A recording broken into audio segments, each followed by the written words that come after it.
ratito antes de entrar en el diálogo con Margarita Stolbizer, les voy a contar de qué se trata la cifra. Este número de 29.658, especie de número mágico. No tiene que ver con el loto, el 15, no nada de eso.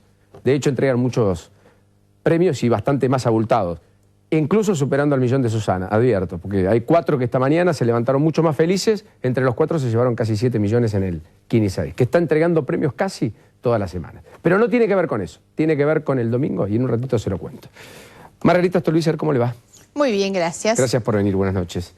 Bueno, hay un crecimiento de Wiener que usted nota, palpa, digamos, finalmente encontraron el camino del voto progresista, no kirchnerista, en el andar de la candidatura de Wiener y el armado con todo lo que se vislumbró. Sí, seguro. El gran impulso de la candidatura de Wiener fue la elección en Santa Fe, un gobernador que en una provincia compleja, con tradición muy peronista, logra terminar su gestión con un 75% de imagen positiva, ganar una elección compleja con el 40%, lo ha proyectado.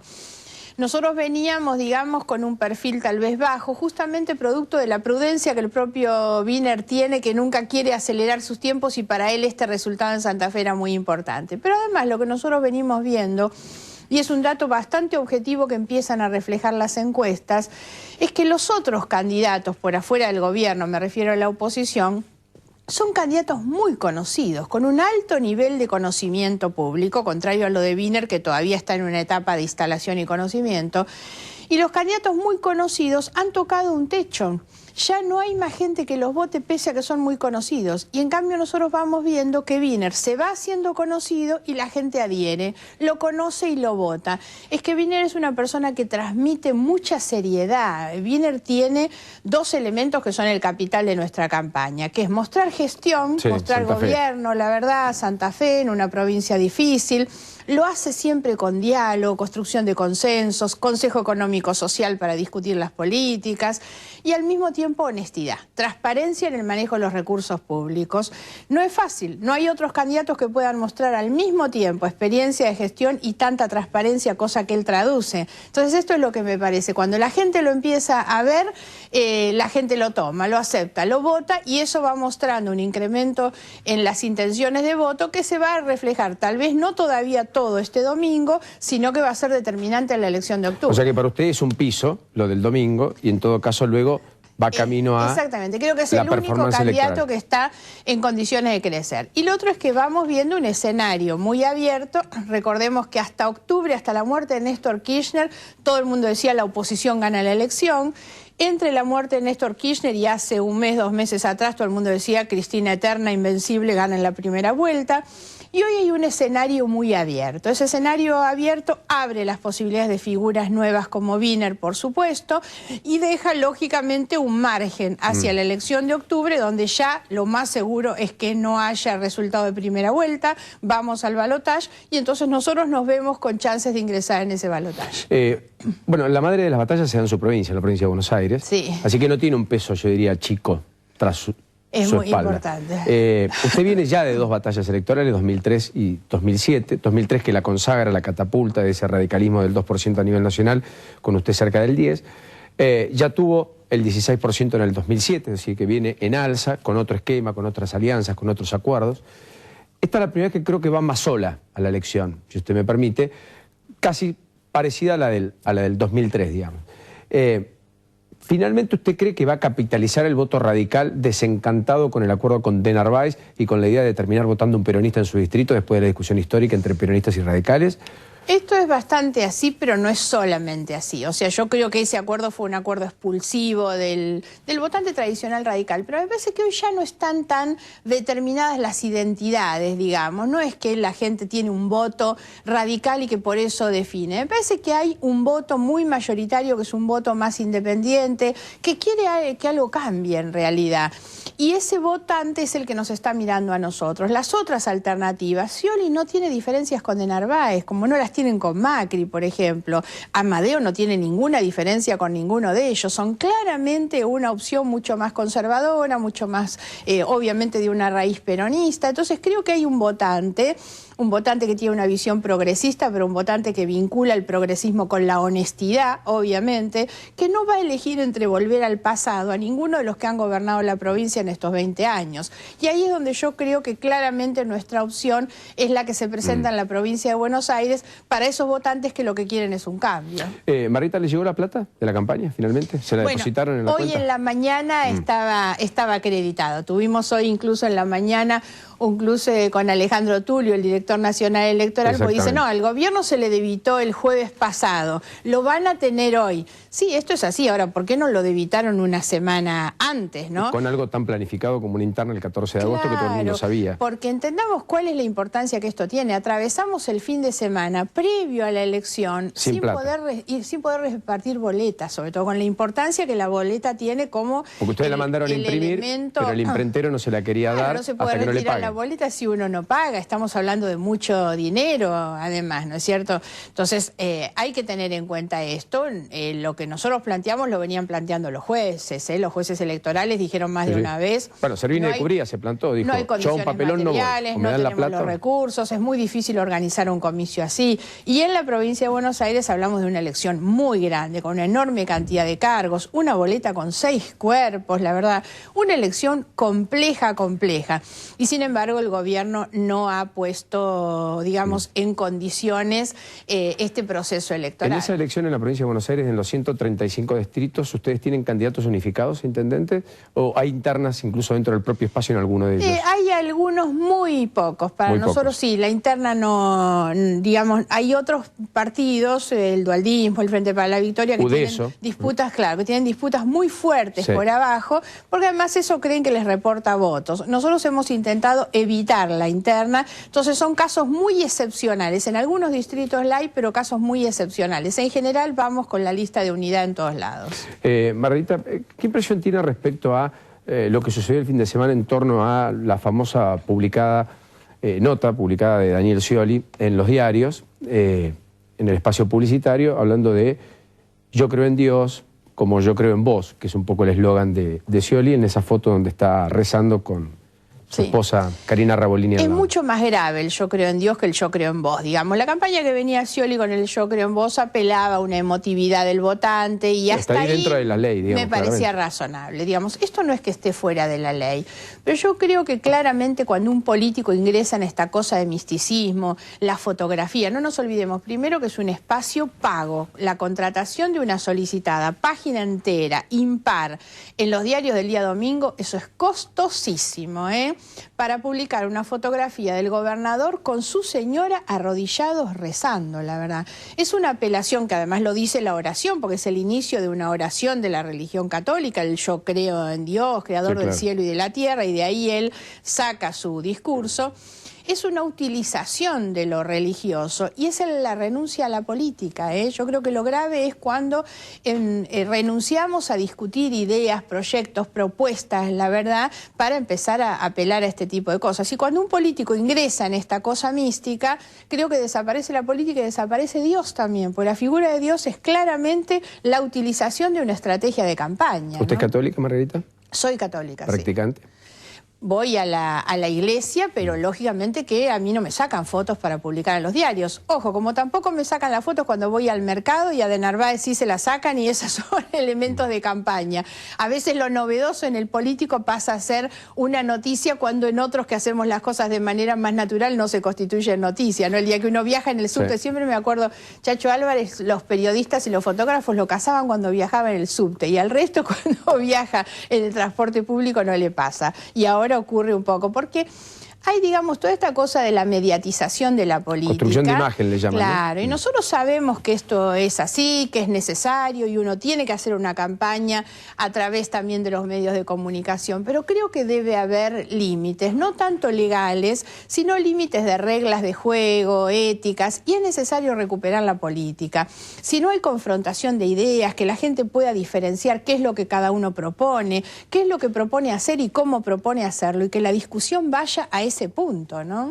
Bueno, hablando de la confrontación, lo de Córdoba de ayer, ¿qué le pareció?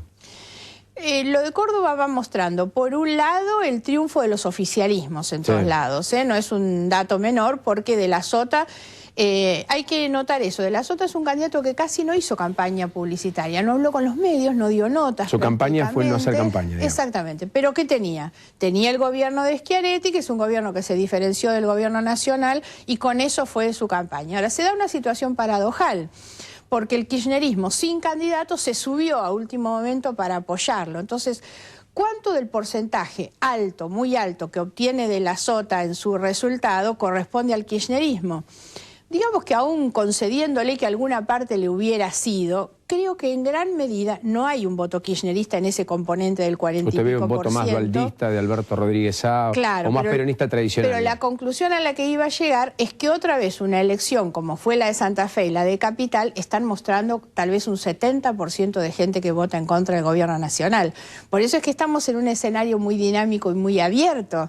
Lo que decía antes, hoy ya la situación no es como era hace un tiempo atrás. Esto le afecta claramente al gobierno, la provincia más grande del país, por lo tanto hay claramente un final abierto. Para nosotros la elección de juez fue una muy buena elección, en una provincia muy difícil, donde gana el oficialismo y entrar ahí era muy complicado, por lo tanto para nosotros el Frente Progresista sigue siendo una opción muy importante. Pese a que perdió 100.000 votos, pero obtuvo el 30%, uno puede tener las dos lecturas, ¿no? Claro, en una provincia como Córdoba estamos hablando de que el 30% es muy importante. Margarita, ¿qué imagina el domingo? Imagina un escenario en donde Wiener esté por arriba o por debajo del 10%.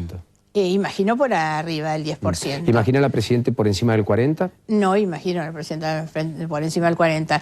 Yo imagino a la Presidenta por debajo, en el 30 y pico seguramente, y un pelotón de varios candidatos que van a estar seguramente entre el 10 y el 15%. Y después esta cosa que queda abierto mucho el camino. No ve a nadie con el 20%, digamos. Ni Alfonsín, ni Duhalde, ni Wiener. No, no creo que haya ninguno con el 20%, pero o sea que no hay una elección polarizable de cara al 23. No la va a haber, pero además creo que esta es una elección donde el porcentaje de personas que asisten a votar va a ser bastante inferior al de aquellos que concurren en una elección general. Primero, esto es otro tema a notar del gobierno. No ha habido una buena campaña de información, de difusión de la obligatoriedad de la elección, que induzca al votante a concurrir, pese a que la ley dice que es obligatorio. No lo ha habido. Entonces, no hay información, no hay interés tampoco, por lo tanto creo que va a ser bajo la cantidad de gente que vaya a votar, puede ser un 50% y eso es bajo. Si fuera un 50% es claro, muy bajo. En eso se beneficia obviamente el gobierno y eso es lo que deja mucho más abierto todavía el escenario de octubre, con la cantidad de gente que no vaya y que va a ir después. Y hay que tener en cuenta otro elemento, que fue la elección de Santa Fe, lo que mostró la elección de Santa Fe. En la interna, 2 meses antes, el Partido Justicialista había sacado 700.000 votos. Rossi retiene en la elección general solo 350.000, la mitad. O sea, 350.000 personas cambiaron su voto entre la elección interna y la general, por distintas motivaciones, pero lo cambiaron. ¿Y usted cree que eso puede pasar entre el 14 de agosto y el 23 de octubre? Eso es lo que creo, exactamente. Margarita, ¿dónde están los ejes si usted fuera gobernadora? ¿Qué es lo que cambiaría después de haber hecho la diferenciación ideológica respecto a Scioli y otros candidatos, de Narváez, Amadeo, etcétera? ¿Dónde estaría la lógica de gestión de Margarita Stolbizer, gobernadora? Hay una cuestión que es central en la provincia de Buenos Aires, que es la provincia más grande, más rica de la Argentina, una provincia que hasta debería tener obligaciones de cooperación y de solidaridad con otras provincias. Yo creo que a la provincia de Buenos Aires le falta un proyecto, le falta una visión, digamos. ¿Qué cosa queremos ser como provincia, como Estado, como sociedad? ¿Dónde uno quiere ir? El votante tiene requerimientos muy sencillos. La gente lo que quiere es que sus chicos vayan a la escuela, que aprendan, que tengan un trabajo digno, que le alcance el sueldo, tener una buena jubilación y andar tranquilo por la calle. Eso es lo que la gente quiere. El Estado tiene que responder a eso y a eso se hace pensando una sociedad dentro de 20 años hacia la cual yo tengo que conducir todas las acciones del Estado. Si yo lo que quiero es aprovechar la riqueza de la provincia, que es su tierra y su capacidad productiva, obviamente, tengo que ir definiendo un proyecto en el cual la educación vaya en camino de eso. Hoy tenemos una educación que es expulsiva de los chicos, una tasa de abandono escolar que es altísima y la escuela no está en función de un proyecto productivo. ¿Pero y eso se puede desde la gobernación o es un proyecto nacional de país? No, es provincial. Lógicamente que la provincia tiene que formar parte de un proyecto nacional que también falta, pero la provincia tiene que definir fundamentalmente cuáles son sus riquezas, sus ventajas, sus capacidades, como tiene que definirlas cada región. O sea, ¿usted cree más en un Estado indicativo? Es decir, quiero fomentar la industria pesquera, hago un desarrollo en lo educativo y al mismo tiempo de desgravación impositiva. La provincia de Buenos Aires tiene, por tener regiones con capacidades y ventajas diferentes, tiene una enorme capacidad integral de poder fomentar realmente distintos tipos de industria y de proyectos productivos. Tiene el turismo, que no está lo suficientemente bien explotado. Pese a que explota cada verano en la costa atlántica, incluso claro, no tanto en verano. La provincia de Buenos Aires tiene una riqueza que fundamentalmente es lo que la tierra produce, pero tiene una riqueza accesoria que es un patrimonio histórico, social, cultural sobre todo, y no tiene una vida cultural realmente como debería tener tratándose de una provincia en estas condiciones. Y lo otro es que la provincia tiene es que resolver su autonomía del gobierno nacional. Lamentablemente ¿Se puede con este presupuesto y sin discutir coparticipación? Se puede sin discutir coparticipación. Ese es el error y la mentira de los que dicen vamos a ir a pelear puntos de coparticipación. Lo que hay que pelear es que el gobierno nacional cumpla con la ley que existe sin necesidad de cambiar nada y le reparta a las provincias como piso el 34% que establece la actual ley de coparticipación. Hoy el gobierno nacional reparte a todas las provincias apenas el 20%, se queda con el resto. Estamos hablando de muchos miles de millones de pesos por año. Bueno, pero es una pelea que Schiaretti quiso dar, que Wiener quiso manifestar. Wiener es el único que fue a la Corte Suprema de Justicia de la Nación. Claro, pero hasta acá perdió. Planteo. Bueno, pero lo primero que uno tiene que hacer es plantearlo y lo otro que habría que hacer es encontrar un mecanismo de cooperación. Bueno, es que la provincia no tiene un problema de falta de recursos, ¿eh? La provincia de Buenos Aires no tiene un problema. ¿Usted quiere que administrarlo mejor? Pero por supuesto, asignarlos de otra manera.